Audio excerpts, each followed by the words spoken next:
طاهر الأرض من رجس ومن درني من عبد وثان أو عبد صنمي يا رب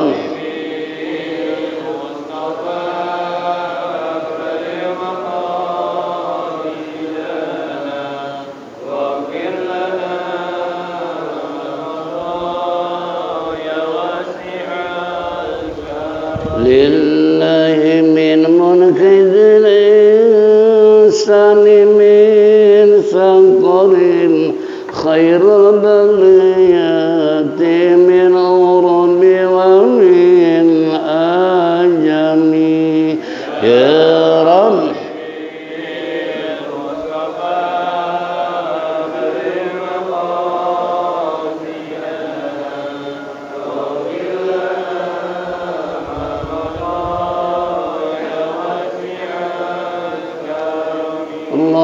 اللهم صل وسلم وبارك عليه. Ma'asyiral muslimin wal muslimat rahimakumullah. Alhamdulillahirabbil alamin wassalatu wassalamu ala asyrafil mursalin sayyidina wa syafi'ina wa maulana Muhammadin wa ala alihi wa sahbihi ajma'in. Amma ba'du fa inna asdaqal kitabullah khairal hadi sayyidina Muhammadin sallallahu alaihi wasallam wa syarrul umuri muhdatsatuha wa kullu muhdatsatin bid'ah wa kullu bid'atin dhalalah wa kullu dhalalatin finnar. Wa qala al-musannif rahimallahu ta'ala wa adaman naf'a bihi wa bi ulumihi fid daraini amin. Wa qala ma'asyiral muslimin wal muslimat rahimakumullah. Bapak-bapak, ibu-ibu hadirin jamaah Masjid Jami' Adia Guru Sya'ban yang saya hormati, kembali di pagi menjelang siang ini kita duduk bersimpuh bersama-sama di tempat yang mulia dalam rangka menindaklanjuti taklim rutin ba'da subuh di hari Sabtu. Oleh karena itu manfaatkanlah sebaik-baiknya untuk lebih meningkatkan wawasan kita, memperkuat ukhuwah Islam di antara kita, dan sekaligus menanamkan iman dan Islam kita agar tumbuh takwa kepada Allah dengan sebenar-benarnya takwa. Harapan kita tentunya mudah-mudahan apa yang kita lakukan ini semua mendapat ridha Allah Subhanahu wa taala, taufik dan hidayah, rahmat dan inayah selalu menyertai kehidupan kita sehingga kelak mati husnul khatimah. Amin ya rabbal alamin. Salawat serta salam kita sanjungkan kepada baginda Nabi kita Nabi besar Muhammad. Hadirin jamaah rahimakumullah. Minggu yang lalu kita telah menyimak apa yang terkandung dalam kitab Al-Jawahirul Kalamiyah fi Idahi Aqidatil Islamiyah.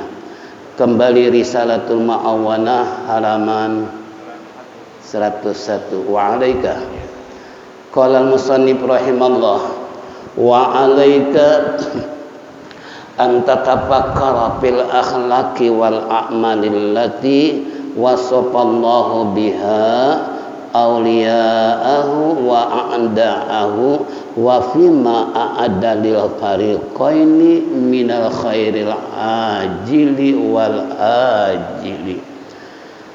Qala Allah Ta'ala innal abrara lafi na'im wa innal fujjara lafi jahim. Wa qala ta'ala afaman kana mu'minan kaman kana fasiqan la yastawun. Wa qala ta'ala fa amman a'ta wattaqa wa saddaqa bil husna fasanuyassiruhu lil yusra ila akhirih. Wa qala ta'ala innamal mu'minuna alladzina idza dzukirallahu wajilat qulubuhum wa idza tuliyat 'alaihim ayatuhu zadatu imana ila akhirih, ila qaulihi ta'ala lahum maghfiratun wa rizqun karim, wa qala ta'ala wa'adallahu alladhina amanu minkum wa amilus solihati liyastakhlifannahum fil ardh kama stakhlafal ladzina min qablihim. Shadaqallahul azim. Wallahu a'lam bissawab. Ma'asyiral muslimin wal muslimat rahimakumullah. Artinya, wa 'alaika, harus bagimu, mesti kamu antatafakkara, yaitu tafakur, berpikir, merenung, fil akhlaqi, di dalam akhlak, wal amal, dan amal, allati wasofa, yang menyifati Allah Subhanahu wa ta'ala dengan itu, auliya'ahu, kepada wali-walinya Allah, wa'adahu, dan musuh-musuhnya Allah, wa fima a'adalil fariqaini, dan pada apa-apa yang telah Allah yaitu menyediakan untuk kedua itu golongan tersebut, al khair, yaitu kebaikan, al ajil di dunia, wal ajil di akhirat. Telah berfirman Allah Ta'ala, innal abrara lafi na'im, sesungguhnya orang-orang yang baik, yang banyak memberikan kebaikan, tentunya lafi naim, benar-benar berada di dalam, yaitu apa? Surganya yang penuh dengan kenikmatan. Namun sebaliknya, wa inal fujjara lafi jahim, dan sesungguhnya orang-orang yang durhaka, benar-benar mereka berada di dalam neraka jahim. Dan telah berfirman Allah Ta'ala, apa man kana mu'minan ka man kana fasiqan la yastawun, apakah sama? Apa man? Allah Subhanahu wa ta'ala mengatakan, maka apakah orang-orang yang beriman itu seperti orang-orang yang fasik atau orang kafir? La yastawun, tentunya tidak akan sama, kata Allah. Kemudian ayat yang ketiga telah berfirman Allah, fa amman a'ta wa taqa wa saddaqa bil husna fasanuyassiruhu lil yusra. Adapun orang-orang yang memberikan, yaitu apa?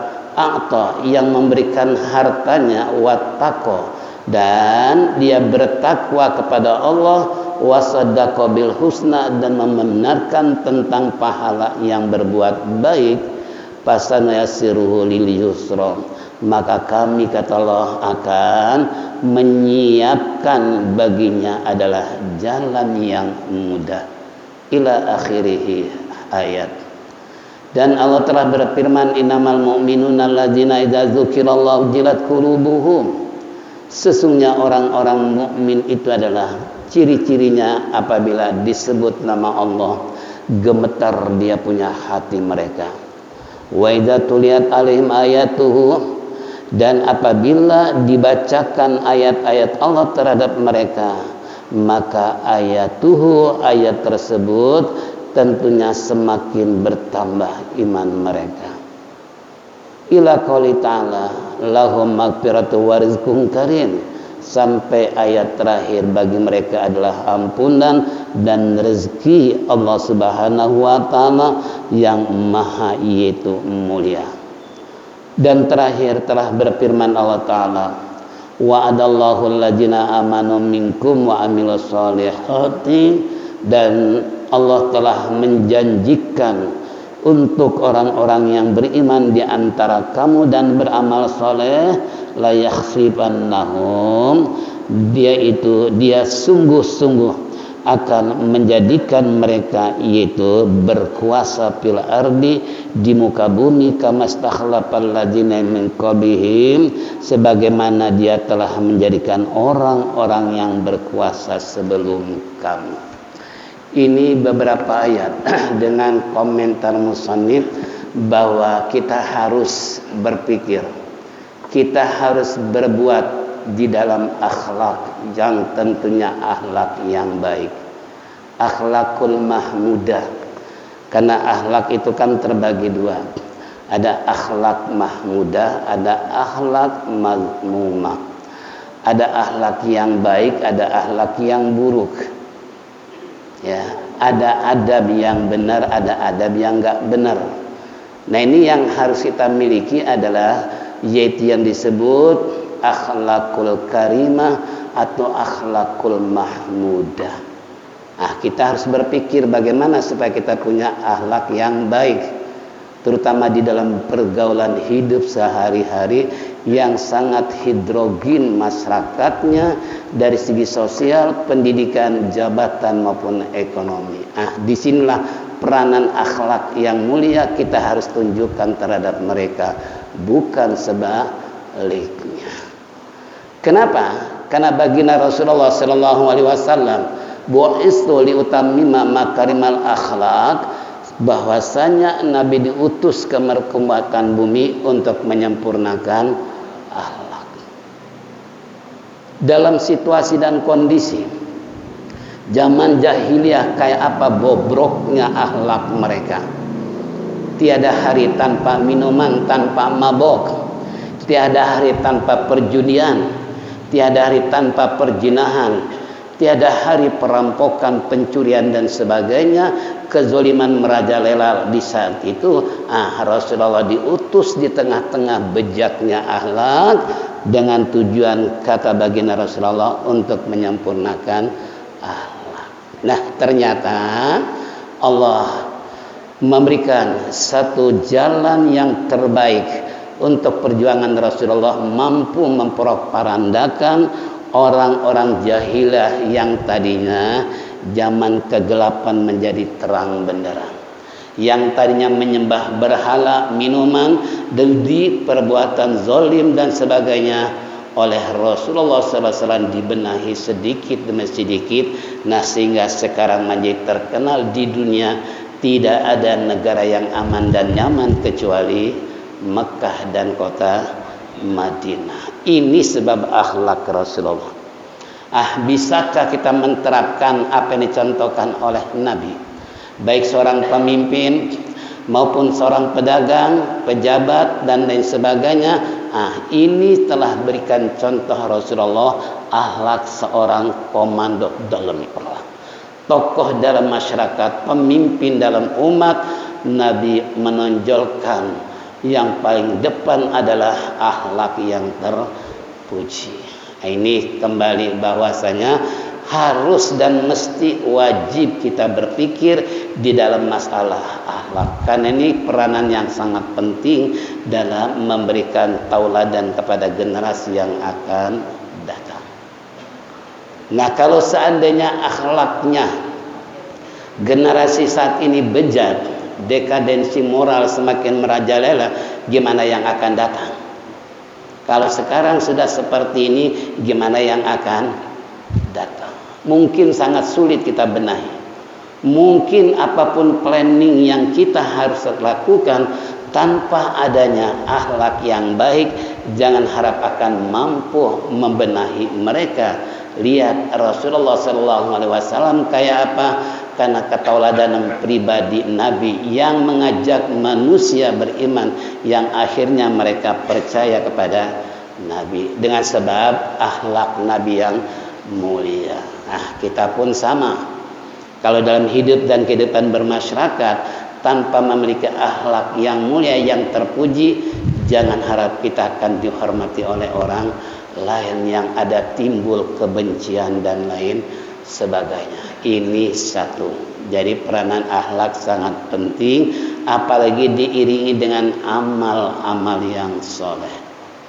Nah, kalau dua ini kita telah bisa menerapkan dalam kehidupan, allati wasafallahu biha auliya, Allah akan menyifati orang tersebut dengan sifat para wali. Coba kira-kira para wali sifatnya kayak apa? Ya, dia rasa tawadu, rendah diri, nggak pernah dengar namanya wali sombong, arogan, merasa diri hebat, nggak ada. Tapi justru Pak Wali memberikan satu figur atau contoh yang baik untuk umat yang akan datang. Makanya kesuksesan mereka kena kembali mempotret biografi Rasulullah sallallahu alaihi wasallam, mencontohi perjuangan Nabi kita Muhammad sallallahu alaihi wasallam. Inilah para wali. Contoh, kita jarak ke Tasik. Siapa di sana? Syekh Muhi. Di situ ada masjid, di situ ada kelenteng. Nah, ini beliau dalam berdakwah enggak mau menghancurkan kelenteng walaupun bersampingan dengan masjid. Coba kalau model sekarang kira-kira gimana? Hah? Ya Allah Rabbi. Itu sampai sekarang diabadikan. Seakan-akan begitu toleransi yang sangat tinggi dan dalam, sehingga saling menghormati di antara beda agama dan kepercayaan itu benar-benar dijaga. Kita sekarang boro-boro lain agama, sama satu agama aja apa? Berantem. Ada di sini? Ada? Nah, itu. Kalau para wali Allah sifatnya nggak ada yang ingin ngajak berantem. Sebab kalau yang ngajak berantem itu dari kelompok-kelompok togut dan setan. Itu ciri-cirinya. Makanya sifat para wali kayak apa dalam mengemban amanah Allah sebagai pewaris Nabi kita Muhammad sallallahu alaihi wasallam, mereka berikan contoh yang terbaik untuk generasi yang akan datang. Itu Syekh Muhi, ya.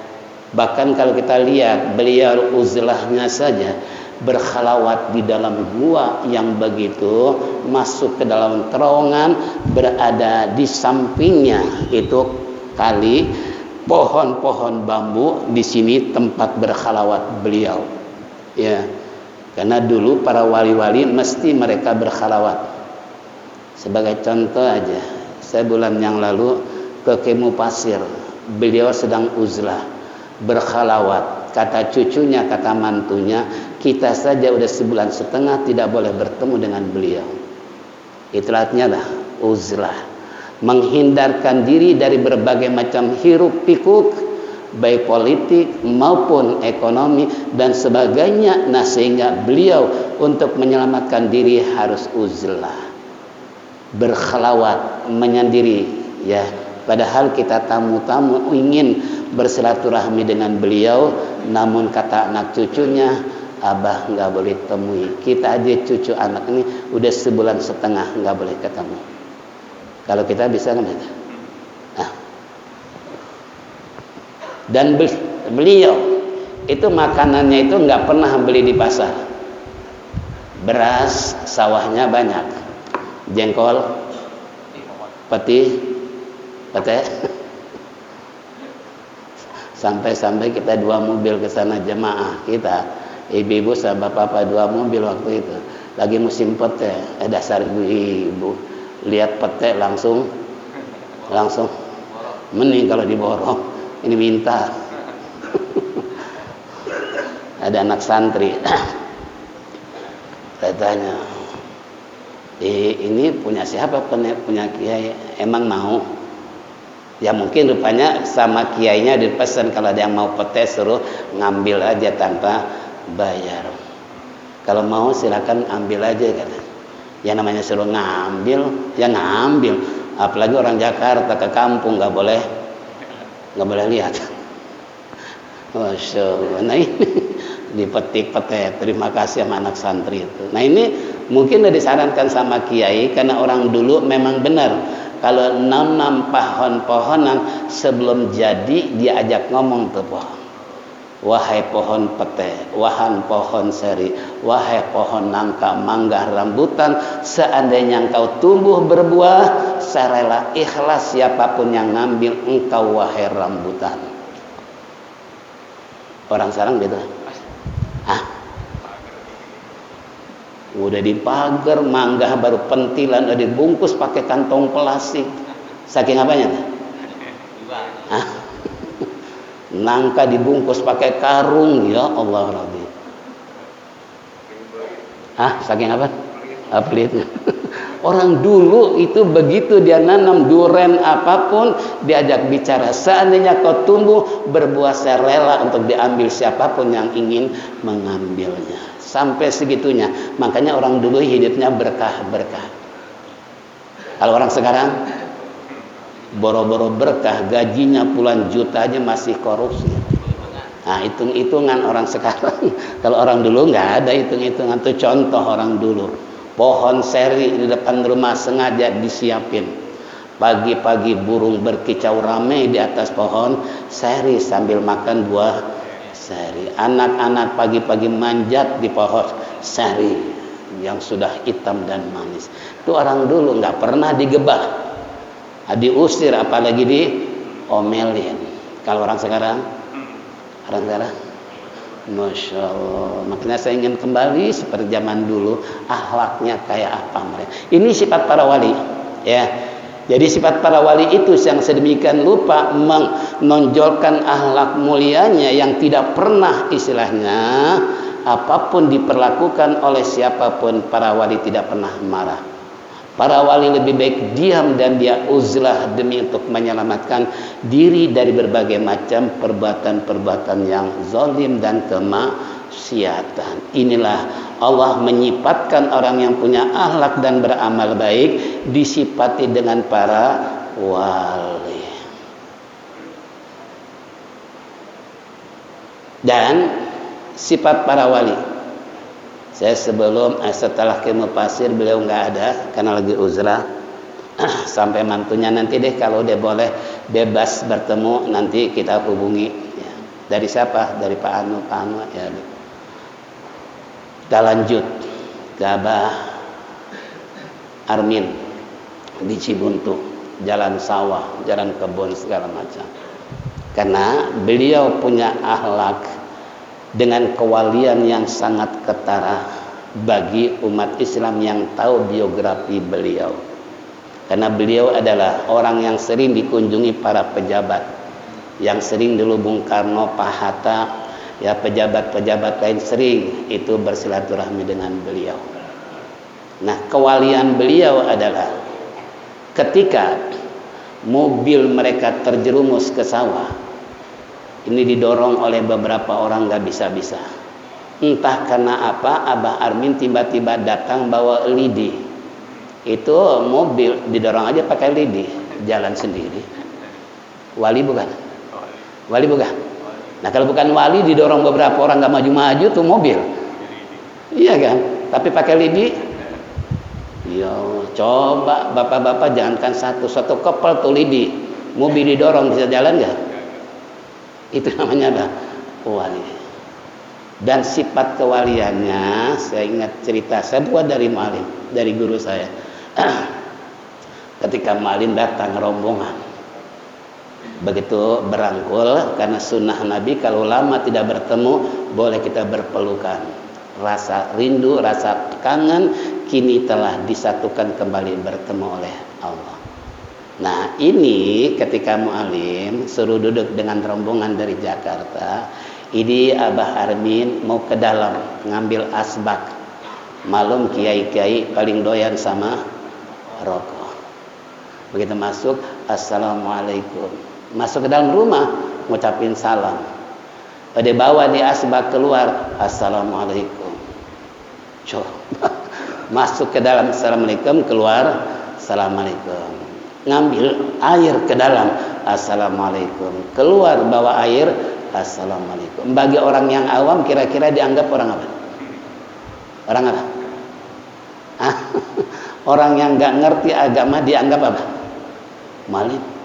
Katanya ulama, kok salah melulu sih? Nah, itu bagi orang yang bodoh berpikir bahwa itu adalah dianggap orang apa? Gitu kan? Tapi bagi orang yang ngerti, orang paham agama, justru memang sunnah manakala kita berpisah dengan teman. Katakanlah yang satu lewat sini, yang satu lewat sana. Ketika ketemu di perapatan situ, di depan rumah Pak Haji Kormar, ini masing-masing Assalamualaikum. Kita begitu enggak? Kita enggak. Ketemu lagi. Dasar poplak. Itu seharusnya assalamualaikum. Ya, yang sini keluar sini, sana ketika mau berpisah assalamualaikum, selamat bertemu nanti. Di sana ketemu lagi. Itu sunnah assalamualaikum, bukan bertemu lagi.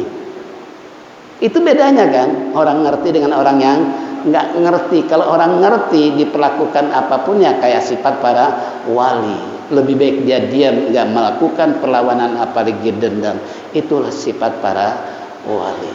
Begitu juga Abah Armin, dianggapnya bukan ulama, bukan orang nggak benar orang. Iya, kenapa? Kok salah melu, padahal sabda Rasulullah, hakul muslim alal muslim absus salam. Di antara hak kewajiban Islam satu dengan yang lain adalah menyebarkan salam. Ini dianggap orang.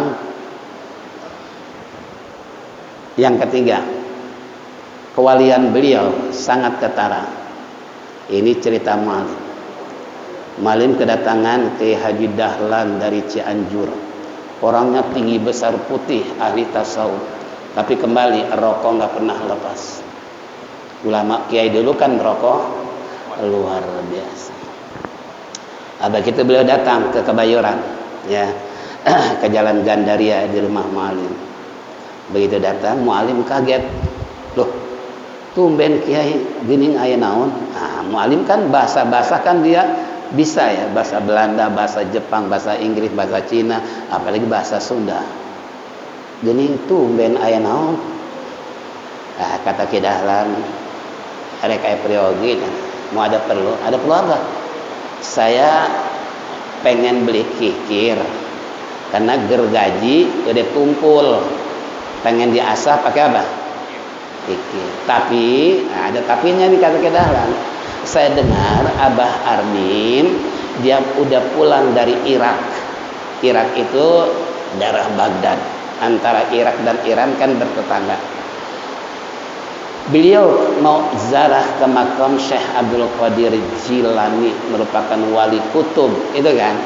Nah, saya dengar katanya beliau sekarang udah pulang. Saya penasaran, makanya saya ingin silaturahmi, benar nggak beliau mau ziarah ke Syekh Abdul Qadir Jilani di Irak, di Baghdad, nggak mau pulang ke Indonesia kalau nggak ketemu, padahal 300 tahun telah meninggal. Coba kita berani nggak nazar begitu? Ya, saya mau ziarah ke makam siapa nih umpamanya, kalau nggak ketemu dengan beliau nggak pulang lagi ke Jakarta.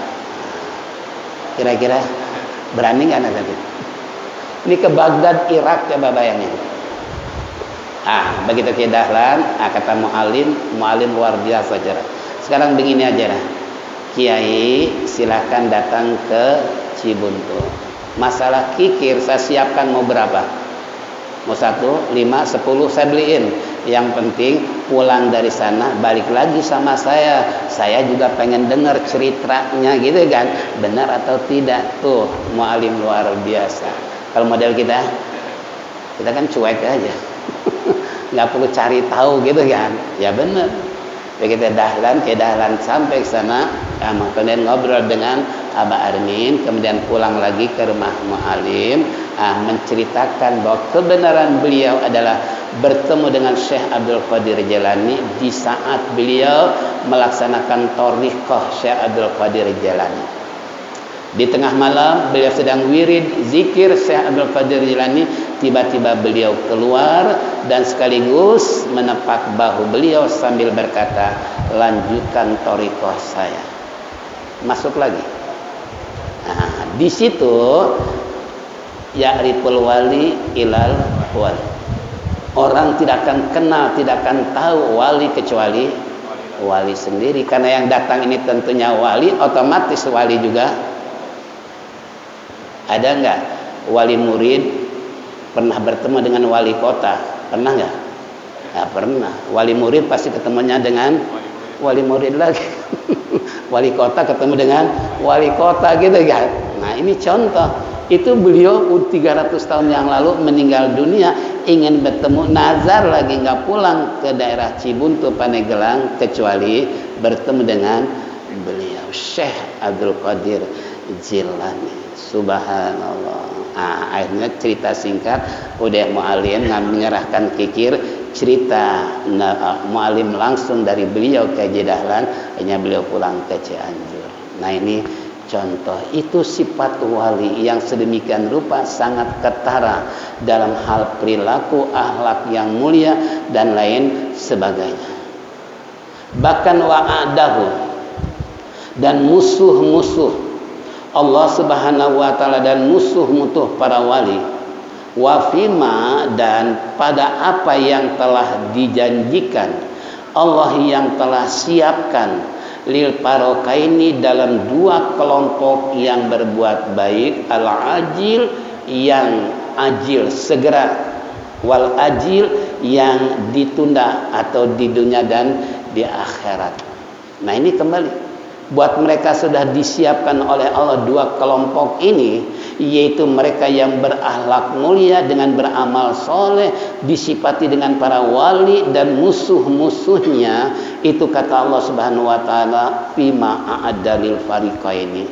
Allah sudah menyiapkan, Allah sudah menyediakan buat mereka yang berbuat baik, baik di dunia maupun buat di akhirat. Apa kata Allah janjinya dengan kata musannif tadi? Qala Allah Ta'ala innal abrara lafi na'im wa innal fujara lafi jahim. Innal abrara, sesungguhnya orang-orang yang banyak memberikan kebaikan atau berbuat baik, lafi ini lamnya lam hikmah. Hikmahnya adalah Allah akan siapkan mereka surga yang penuh dengan kenikmatan.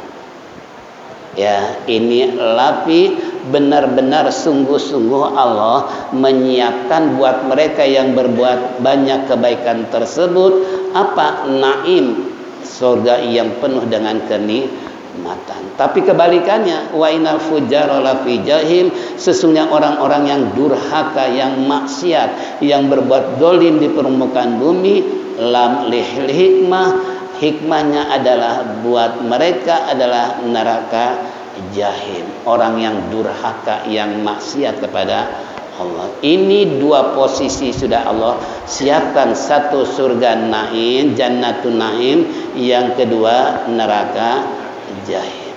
Tinggal kita mau yang mana? Mau naim atau jahim? Kalau naim resepnya abror, selalu berbuat baik dalam bentuk apapun, baik berbuat baik dari dengan segi harta, artinya sosial, banyak membantu orang, menolong orang dan lain sebagainya. Itu namanya orang abror. Makanya saya ingat sama Pak yang mewakafkan tanah, Pak Suraji. Itu mewakafkan tanah, waktu itu rupanya dia punya uang 1 miliar. Ya, kenapa saya bilang 1 miliar? Karena selesai pengajian di rumah beliau tiap malam Rebo. Ya, supirnya Pak Helmi waktu itu. Saya mau pulang dipanggil, Ustaz sebentar kena ngobrol dulu. Ada apa? Ustaz perlu duit nggak? Coba ditawarin perlu duit, kira-kira ada nggak yang nolak? Ada. Cuman ujung-ujungnya nih duit buat apaan kan? Ini saya punya uang nih, ya. Kalau Ustaz perlu duit untuk beli tanah, entah buat madrasah, buat masjid atau sarana ibadah, silahkan cari. Wah, saya suruh nyari tanah. Saya pikir di kampung apa di Kemayoran. Kalau di kampung saya jauh mundar mandirnya. Gitu kan? Kalau di Kemayoran dekat berjuangnya, bisa terkontrol. Udah. Coba cari tanah. Tuh ditawarin suruh cari tanah. Nah, begitu sebelah itu sekarang gedung yayasan, dia punya harga 450 juta. Tanpa ditawar. Assalamualaikum, Pak Haji.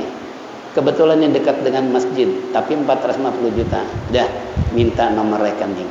Ya Allah. Orang sekarang ada enggak? 450 juta ada enggak? Minta langsung nomor rekening. Yang ada apa enggak bisa dinego tuh?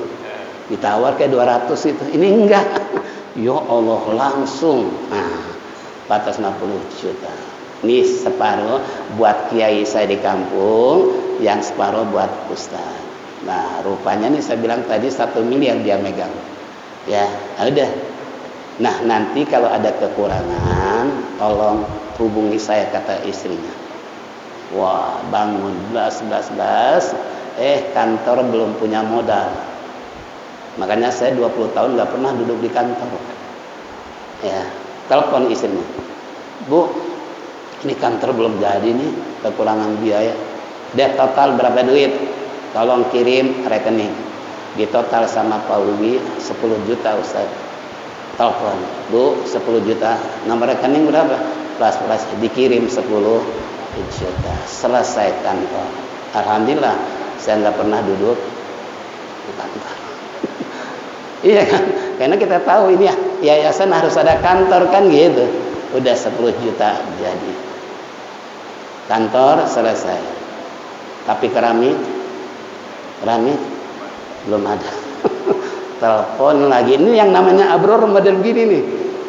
Jadi seakan-akan ditantang, kebutuhan berapapun jumlahnya siap untuk tanpa reserve, tanpa berpikir, tanpa nego. Yang penting dia beramal soleh benar-benar hanya untuk di jalan Allah Subhanahu. Ya, ini contoh, ini namanya orang abror, orang yang berbuat baik, apalagi untuk sarana ibadah. Ya, makanya saya nitip kepada pengurus tuh, awas, hati-hati. Ini kita kasih judul gedung untuk kemaslahatan umat dan pendidikan. Jangan disalahgunakan, saya bilang. Awas. Kenapa? Karena saya ditunjuk sebagai nazir tanggung jawab dunia akhirat. Tanggung jawab perkembangan yayasan adalah di tangan nazir. Ya udah.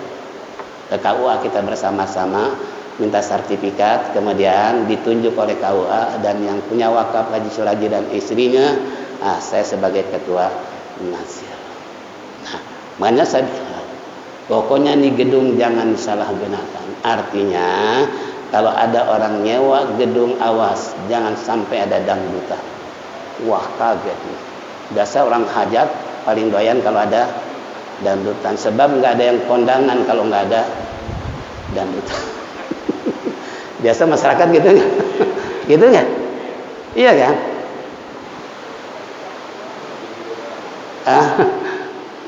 Hiburan katanya gitu kan? Hiburan, telinga ente bisa diseret ke neraka jahanam gara-gara dengar. Rasain. Karena mu'alim pernah ditanya, mu'alim, gimana kalau orang hajatan ada dangdutan? Mu'alim bilang apa? Jangankan orang lain, saudara ente hajatan mambil dangdutan, ente jangan datang, nggak boleh datang. Coba kira-kira pahamnya di mana? Saudara kita nih dangdutan, kata mu'alim, jangan datang, sebab kita kondangan, uang kondangan kita buat bayaran, buat bayar. Kan buat bayar artis. Artis bajunya seksi. Bapak-bapak lihat, bukan dengar dangdutnya, tapi lihat penyanyi. Apalagi bajunya seronok, pakai, ya Allah, pakai rok mini, pakai celana cabe-cabe. Astagfirullah. Dosa enggak? Belum lagi dicampuri dengan minuman. Ujung-ujungnya pada berantem. Gara-gara joget, kesenggol dikit, keinjak dikit, marah. Akhirnya berantem. Yang dosa saya? Yang hajat, yang nonton, atau yayasan? Yang dosa siapa coba? Semua terlibat. Yang yayasan ngizinin ada dangdutan, bebas. Gara-gara diizinin, istilah Nabi, ar-ridho anil maksiatun. Kalau orang ridho, senang orang berbuat maksiat, sama kita dengan berbuat maksiat, walaupun cuma ngizinin, tapi kita sama dianggap maksiat. Pihak yang hajatan, yang namanya hajat, tahu hajat? Hajat kan butuh buat bayar utang, pelaminan, buat bayar konsumsi, buat bayar artis, bayar organ tunggalnya, kira-kira berapa macam kebutuhan. Itu hasilnya dari mana? bayar semua itu pasti dari orang kondangan kan. Kita kondangan ya bervariasi, ada yang 100.000, ada yang 50.000, ada yang 2.000, bahkan ada yang amplop ada nggak? Yang udah hajatan punya pengalaman. Itu macam-macam kan yang kondangan, dari yang isi sampai yang kosong. Bahkan ada istilahnya apa, nah, dia punya ini listrik, apa namanya, surat listrik, apa namanya, rekening ya, bayar listrik, buat bayar token kata sekarang. Berarti kan nggak ada nilai. Dikira apa namanya, melalui kertas tulisan, apa namanya, nggak taunya ya itu tadi. Ya ini contoh. Itu kondangan kita kan buat bayar apa? Bayar semua tadi kan. Namanya juga orang apa? Orang hajat. Ini kembali tadi. Jadi makanya saya bilang kepada teman-teman, awas, saya nggak rela kalau ini gedung disewakan untuk ada dangdutan. Mau nyewa syukur nggak mau. Politik pun nggak boleh, saya bilang. Mereka mau pinjam, mau bayar, sekalipun bayar, tolong partai jangan diterima untuk rapat di yayasan. Kenapa? Nah, kembali tadi, kita ingin bersih pahala buat yang mewakafkan tanah dan pengurus yayasan supaya dapat pahala nolongin orang hajat, gitu kan? Sebab kalau di gedung sekarang udah 7 juta, tapi kalau di yayasan berapa duit? 2 juta, lumayan 5 juta, ada lebih. Itu kan umpamanya. Ini kembali pada kita semua. Nah, itu kalau orang yang abror, orang yang berbuat baik, segala-galanya untuk di jalan Allah. Kenapa? Harapan dia lapin naim, sungguh Allah siapkan surga janatun naim buat mereka yang abror, yang selalu berbuat baik. Makanya sisa umur yang ada kita gunakan berbuat baik, bukan untuk maksiat, bukan dengerin dangdut, bukan untuk happy penuh dengan kebahagiaan dan tertawa. Jangan, ya. Kita usahakan maksimal untuk berbuat baik. Nah, karena Allah sudah mengancam wa inal fujara lafi jahim. Sesungguhnya orang-orang yang durhaka, orang yang maksiat, orang berbuat dolim, sungguh Allah sudah siapkan mereka neraka jahim. Ini bagian kedua. Lalu ayat yang kedua, apa mangkana mu'minan kamangkana fasiqan la yastawun? Apakah sama orang-orang beriman dengan orang-orang yang fasik? Sama beda? Lain. Semalam ada yang tanya di Az-Zulfah, itu tentang masalah orang fasik. Tadi dikatakan al-fasik ay al-kafir. Fasik adalah sama dengan orang kafir, sama dengan orang munafik, sama beda. Ini kan masing-masing punya posisi, munafik, kafir, dan orang fasik. Nah, di sini karena fasik la yastawun. Apakah sama orang beriman dengan orang yang fasik? La yastawun, tidak sama kata Allah. Sama orang intelektual dengan orang awam, orang pintar dengan orang bodoh, sama beda. Orang buta dengan orang melek sama enggak? Qul hal yastawil ladzina ya'lamuna wal ladzina la ya'lamun? Qul hal yastawinal a'ma wal basar? Apakah sama orang buta dengan melek? Tentunya tidak. Begitu juga orang beriman dengan orang yang fasik alias orang kafir dan orang munafik. Nah, saya bilang munafik terbagi beberapa macam. Ada munafik al-inkaru, orang yang ingkar itu neraka apa? Innal munafiqina fi darki asfali minan nar. Orang munafik tempatnya di kerak neraka. Tahu kerak? Anak santri tahu, anak santri dulu. Karena mereka kalau mau makan harus ngeliwat. Tahu ngeliwat? Nah, ngeliwat, ambil panci, isi air lebih dari beras 2 cm. Nanti masak, begitu matang, ini liwat, kemudian ditumpahkan ke nampan atau ke atas daun. Kita makan bersama dengan teman. Sisanya yang hitam itu namanya kerak. Nah, orang munafik ini pidarki asfali minanar, tempatnya adalah di kerak neraka. Itu kata Allah. Percaya nggak? Kalau nggak percaya mati aja dulu.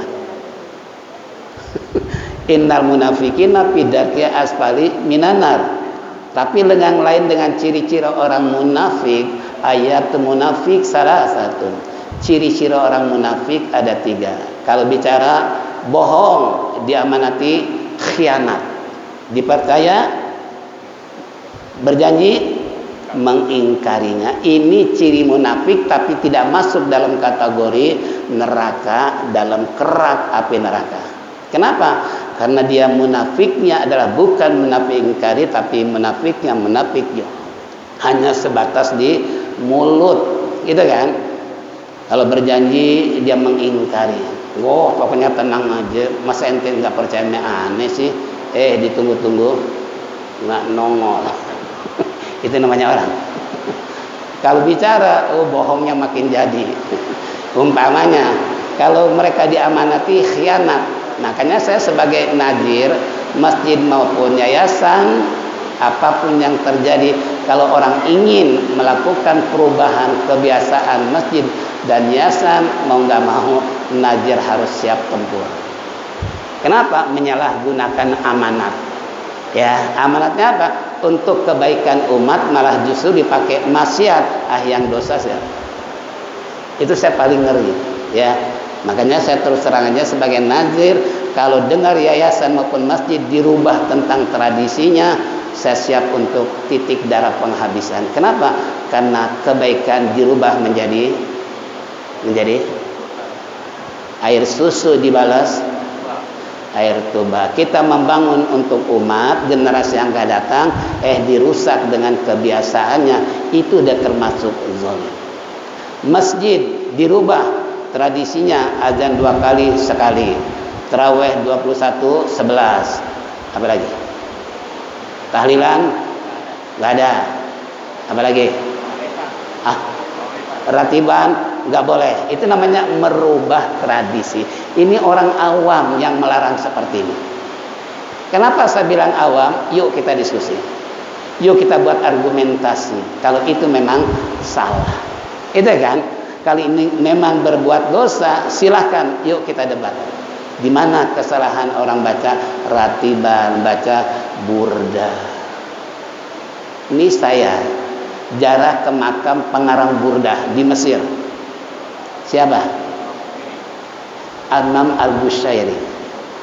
Itu saya makam Imam Syafi'i, makam Rabi'atul Adawiyah, makam sahabat Rasulullah.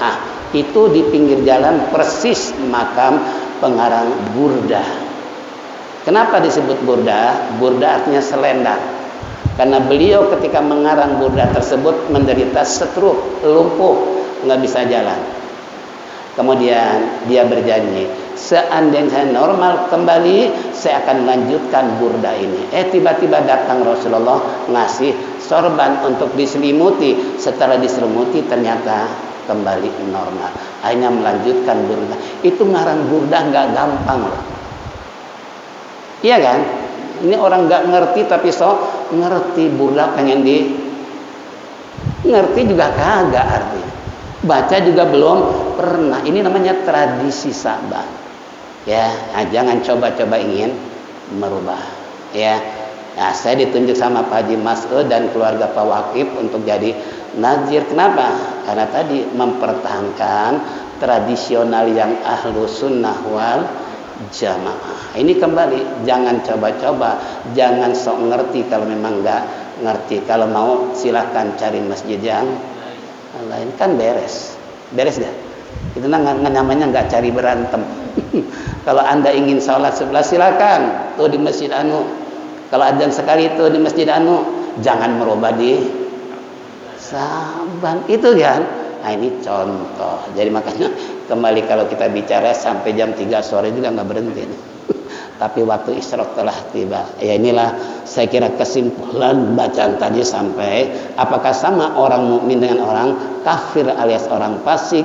Apakah orang yang berbuat kebaikan tersebut Allah sudah siapkan surga Jannatul Naim, tapi orang yang durhaka yang berbuat zalim Allah siapkan neraka Jahim. Tinggal kembali mau masuk mana kita. Mudah-mudahan kita termasuk orang-orang yang abror, orang yang sudah disiapkan surga Jannatul Naim, dan sekaligus kita bisa istiqomah dalam ibadah sehingga kelak kita mati husnul khatimah. Baiklah, kita tutup dengan zikir tauhid. Falyatafadhal masykurah.